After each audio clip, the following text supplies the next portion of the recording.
What's going on, guys? Welcome back to the Bench Mob. It's your boy Danko here. I'm joined by my co-host Marcus, and you guessed it, we're doing another ranking list for the top 10 for each position.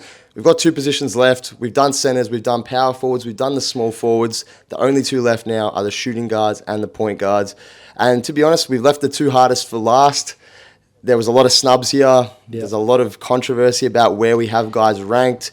Is this guy a point guard? Is he a shooting guard? You know, there's question marks around players' positions nowadays, especially in this positionless NBA.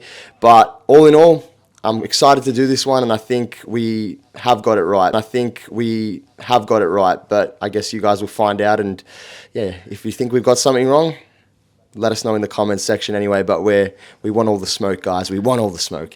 But without further ado, I'll introduce my co-host, Marcus. Marcus, how you doing tonight? I'm very well, thank you, Danko. I'm super pumped, like you also said, to do this top 10 list. The power forward, the center, we kind of, we went through those pretty effortlessly, but this one, it's a real show. Like, a lot of guys are deserving to be higher maybe than they are put, but nevertheless, take it away. I reckon we flip this coin, we get the show started, going, get it cracking, and we just dive right into this list. I'm just going to reiterate, if you haven't seen our previous videos, the way we're doing this is we are alternating selection, so whoever wins the coin toss can choose whether they want to pick first or second. Yep.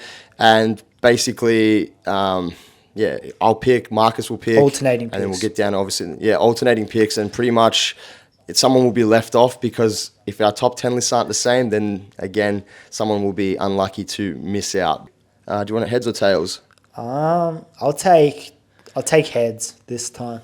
Take heads. Cool. Let's have a look. It's a tail.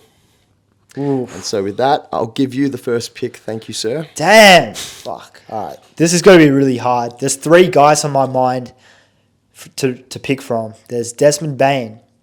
And then there's CJ McCollum. And then there's DeJounte Murray. Now, I feel like when we look at these three players, I feel like, oh, man, I actually don't know. I mean, you got DeJounte, he's like a proven all-star, but then again, I don't like the Hawks backcourt duo, and I don't think they get much better, so I can't put him. We got Desmond Bane now and CJ. It's like, fuck, I don't know. I feel like Desmond might decline when Ja is back, but then a guy like, you know what? I'm going balls deep. Pause. You got me. All right, fuck. Nevertheless, with the 10th overall pick in the shooting guard draft for the 2023-24 preseason, we're going with none other than CJ McCollum. He was injured last season, and I feel like he is the barometer of what gets the New Orleans Pelicans over the line to make a Western Conference Finals appearance, or potentially even a Finals appearance eventually. I feel like he really is their X factor. He can score at any given moment, and he's proven to play not only the shooting guard, but he can play make for others around him.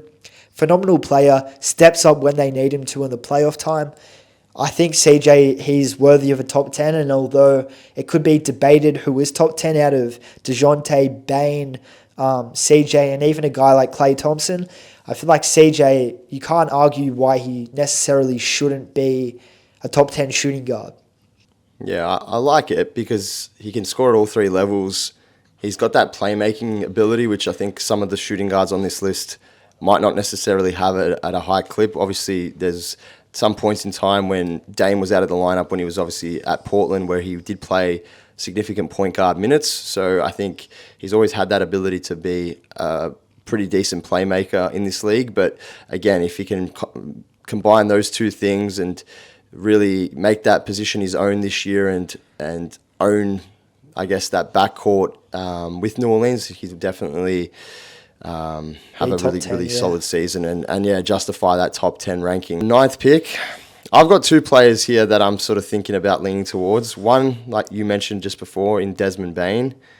But I'm not going to go down that route as much as I would like to. And obviously he was a borderline all-star last year.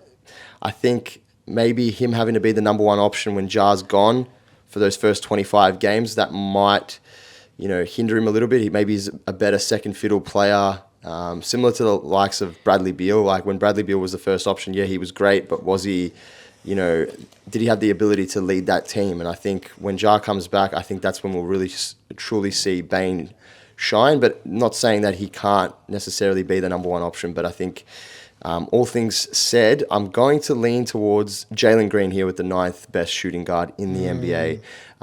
So again, we're basing this off last year's production and what we project these players to be next season. Yeah, correct. Be next season. So pretty much the reason why I've got Jalen Green on this particular spot is, again, he new head coach in Ime Udoka. He can score on all 3 levels. Question marks about his basketball IQ and, his shot selection at times have been put into question by a lot of people within the league. But there's no doubting his talent. He's arguably one of the best athletes in the league in terms of vertical explosiveness and, that quick first step. He's got a pretty tight handle.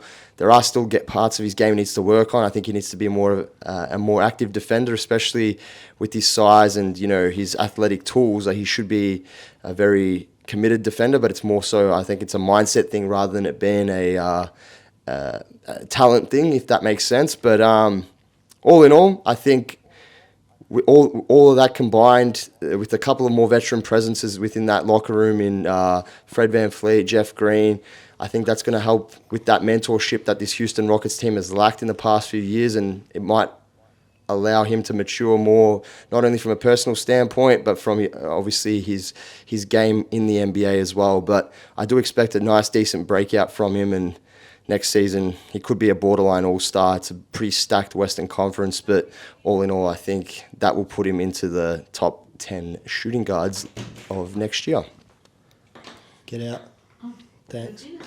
All right. That was just my mum crashing the video, but nevertheless, I completely agree. I feel like Jalen Green, Kevin Porter, another thing to mention, just left the Houston Rockets, obviously, in that bail. They're looking to trade him, but that's going to open up a lot more shot attempts for a guy like Jalen if he doesn't already have the green light, which he does. People always harp on how Jalen can be the scoring leader in this league, and he truly can. He has the potential of, I guess, the ceiling of the guy I'm picking next, if that makes sense. The guy I'm going to pick at number 8 is none other than Chicago Bull Zach LaVine. I feel like we kind of misconstrue how good a guy like Zach LaVine is. He's almost undervalued, I guess, in a sense. I always see him in mock trades, and teams always not giving up a lot for a guy like Zach, which is crazy to me because this guy averages 25, 5, and 5 most seasons. He kills it. He can shoot from 3 at a very high clip, and those are tough contested off the dribble threes Zach's pulling from. He performs well in the clutch. Obviously, he hasn't had his playoff success. He almost did when Lonzo was healthy, but I feel like a guy like Zach LaVine is one of the most underrated NBA stars in our league, and it's crazy to me that I put him at 8, but it just shows how deep, I guess, the league is if a guy like Zach LaVine is being picked 8 in the top 10 shooting guard list. It's not too crazy because I also have him at 8. So yeah, we spot on. Yeah, you know what I mean. He's so good, but the depth at the shooting guard is crazy. From probably 1 to 6, you could argue that these are top. You could honestly argue that all these guys 1 to 6 are potentially top 15 players in the entire league. It's true. Mental. Yeah, I think the question marks with LaVine and why he probably isn't higher is there's a lot of those people, I guess, that analyze the game of basketball thinking that a lot of the production that he does provide is an empty stats kind of production.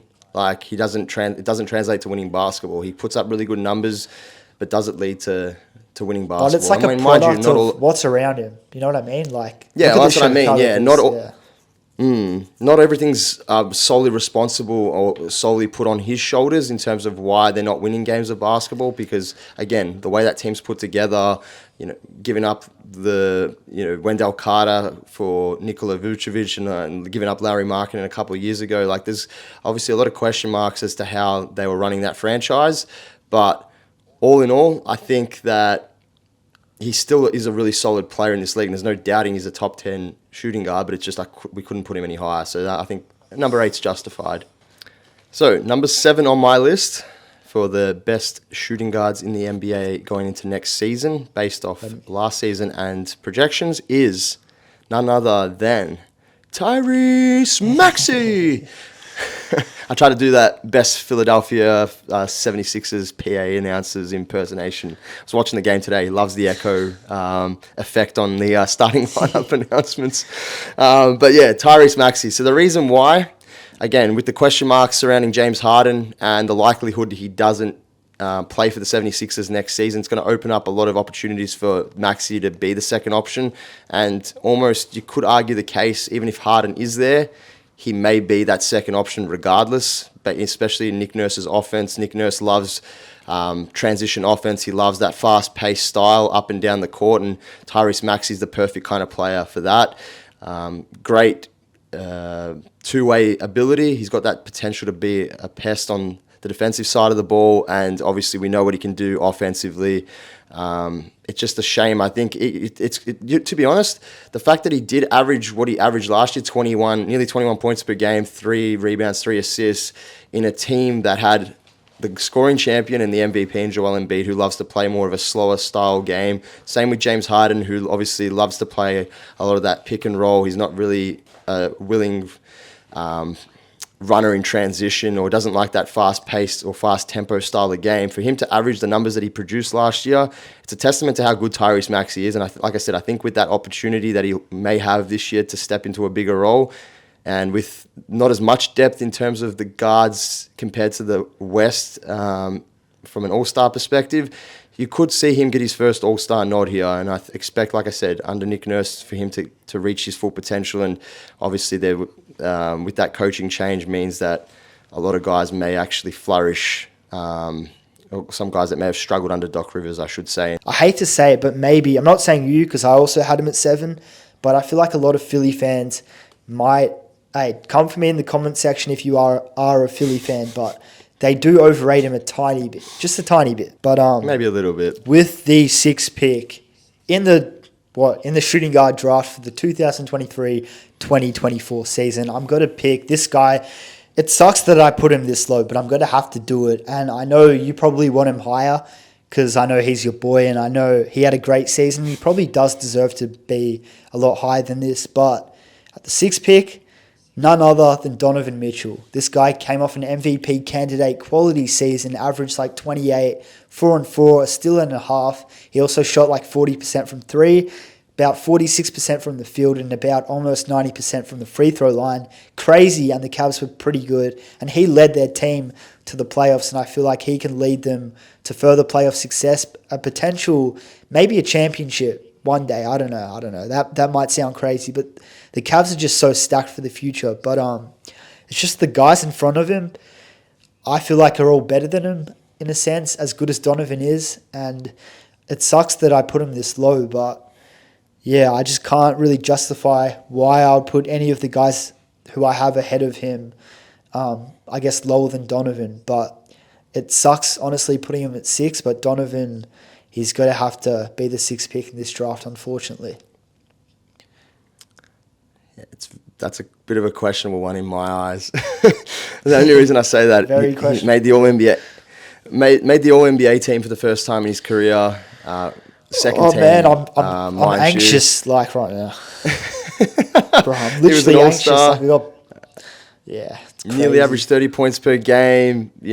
Showed that he could facilitate behind Darius Garland as that second lead guard, I should say. And then, mind you, I reckon the one thing that probably maybe justifies where this ranking was his playoff showing, especially considering they were the favourites to beat the Knicks in that series, and he shot 43% from the field, 29% from 3. Like, for a guy who shot the ball as well as he did in the regular season, and with the caliber of postseason performances we've seen in the past from a guy like Donovan Mitchell, it's pretty disappointing. And, there was all this hype about them, him and Darius with Evan Mobley and all those guys in that particular lineup to go far in the playoffs, and when they didn't, and having a first-round exit, it kind of put that, put a bit of a cloud on their whole potential as a championship-winning team, and especially the fact that he loves, obviously, he's a volume shooter, if you want to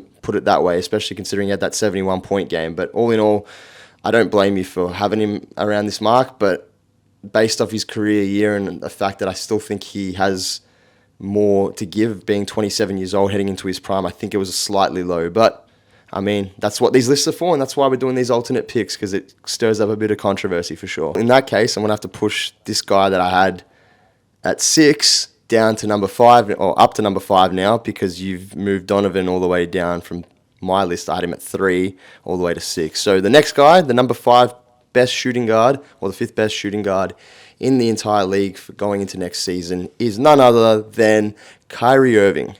And Okay. I know some people in the comments will probably say, Kyrie is not a shooting guard. Well, if you're playing alongside Luka and you're going to have most of the time them two on the court at the same time, and you're going to have moments in time where Kyrie is with the second unit, he's a shooting guard in my eyes. Luka can't play off the ball. Kyrie's proven alongside a guy like LeBron James in the past at the Cleveland Cavaliers that he could be an off-the-ball player. Despite the fact that, obviously, we say that LeBron's more of a small forward. He was a point forward when he was playing with the Cavs, almost considered a point guard. So Kyrie's done this in the past with his career, and I think, it's justified that I've put him here as a shooting guard. So the reason why I have him at 5 and why I didn't put him any higher was, again, question marks about that fit with him and Luka. How's that all going to work out? Obviously, we know about the whole drama of him staying on the court, and,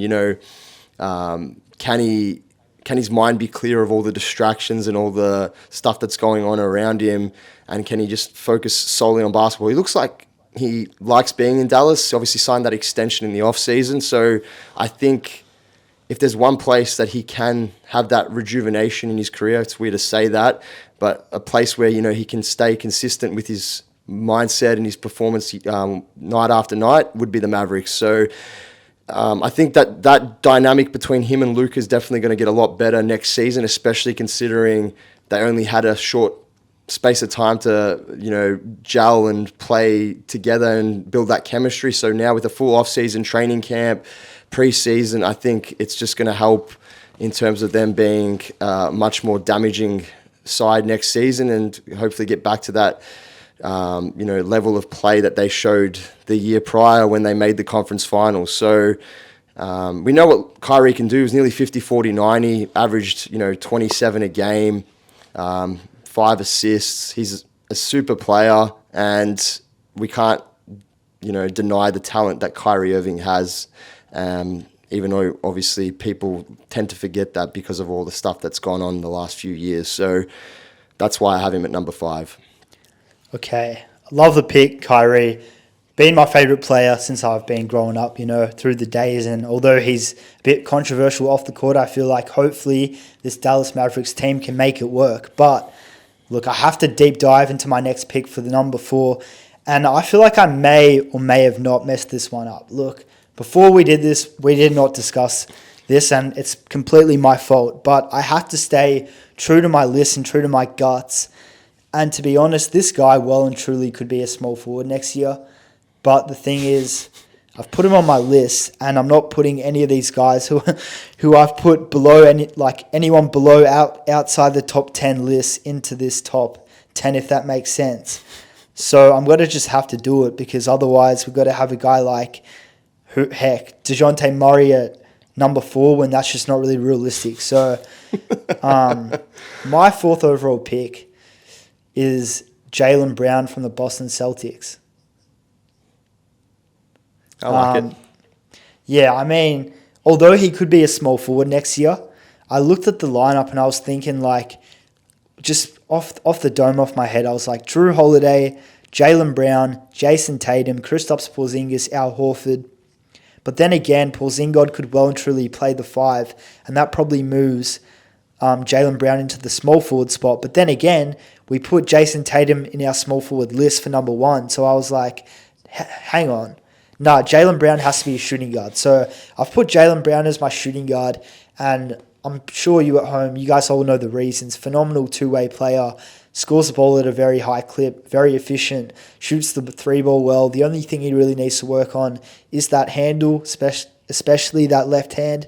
But I mean, a guy like Jaylen Brown, there's a reason he got that contract. It's because he's truly one of the best players in the league. 27-7, 3.5 assists, or 49% shooting. You can't script that.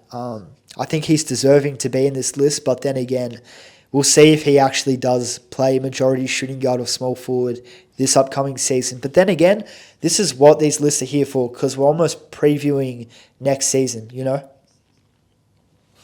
Exactly, and like we said at the start of the video, you know, a lot of these guys can interchange positions.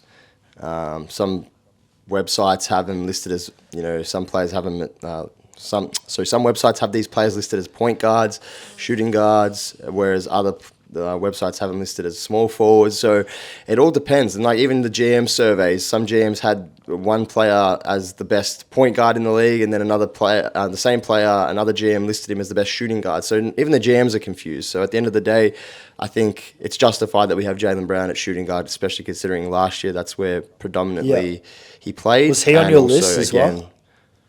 Yeah, he was. Cool. I had him at 5. Sweet. Obviously, because of the Donovan Mitchell thing, I had him in my top 3. But yeah, I think 4 or 5 would have been around the mark for me. Cool. In that particular list. So no, you definitely were right in putting him on this list because I had him as well. Sweet. But couldn't agree more with what you said, and arguably one of the best two-way players in the league. And you couple that with Jason Tatum, we know how damaging they can be as a duo. So adding Porzingis is only going to, and Drew Holiday as well, is only going to help that Celtics lineup be ever more damaging than they previously were. So yeah, I like the pick. Going on to my third pick in the draft, or in the rankings, I should say. I didn't have him this high, but it's only moving up one spot, and that player is Devin Booker from the Phoenix Suns. And again, this is another one where we can say he could play point guard this year. He could play small forward based off, who's in the lineup. But throughout his whole career, he's been a shooting guard. I'm not changing that now. And that's the reason why I will have him on this list. But that's not the primary reason. Obviously, I'm just saying that's why I have him as a shooting guard, not why I had him at number 3. Yeah. So obviously, we know what Devin Booker's capable of. Incredible playoff run. I think it was like, if I look at his stats here, just pull them up because I had him just before. Give me 2 seconds. It's like 28, 4, and 5, I think, or some. No, I was looking at his playoff numbers from last year. So in the playoffs, 11 games. Shot 59% from the field, 51% from 3, nearly 87% from the free-throw line. Scored 33.7 points per game, nearly 5 rebounds, 7 assists, nearly 2 steals, nearly a block a game. Like, that's incredible production for a playoff series, especially 11 games actually. So 2 playoff series, and yeah, he averaged 28 points per game, which was a career high for him this season, 27.8, and then to go along with 4.5 rebounds, 5.5 assists per game. Shot the ball 49% from the field, 35% from 3, 85% from the free-throw line. So incredible production. Again, how that is going to look next year with a full season of KD, adding Bradley Beal into the mix, that might slightly take a hit, but I still expect him to get so many more open looks. If anything, his efficiency will go up. And I think, yeah, that's just going to unlock the true potential out of Devin Booker. And it's the thing that we forget is that he's still only so young. He's 26. Feels like he's been in the league for like 20 years. You know what I mean? It's crazy it is to say. It's just like it feels like he's been around for so long. And, yeah, the fact that he's only probably getting better and is only going to continue to grow in terms of his game, I think that's a fair justification as to why he's in the top 3. I had him at 4. I had Donovan ahead of him just based off last season. But yeah, with that new lineup that they have, it's going to be scary. And like I said, I think we're going to see the best version of Book this coming season. But it was hard for me to put him at number 3 because I don't really like Booker, especially because of me being a big Luka fan. But I had to take my bias aside and my hate for the Phoenix Suns, shove it all to the side, and just be fair with this ranking. So number 3, I think, is a reasonable spot for Devin Booker to be in. Yeah. You could argue that he's the top 2 shooting guard, or even arguably the best shooting guard in the entire league. But I think, like I said, 3 is a fair ranking. Yeah, from like 3 to 1, all these guys, honestly, they're all number 1 to me. Like Book, SGA, and obviously Anthony Edwards. They're just like, you can't like put 1, 2, 3. But for the sake of this video, obviously we have to. But yeah. Book, I mean, you can't go wrong. Comes to play when it's playoff time, and he's a killer. That's what he does. He gets under people's skin, like your boy Luka Doncic.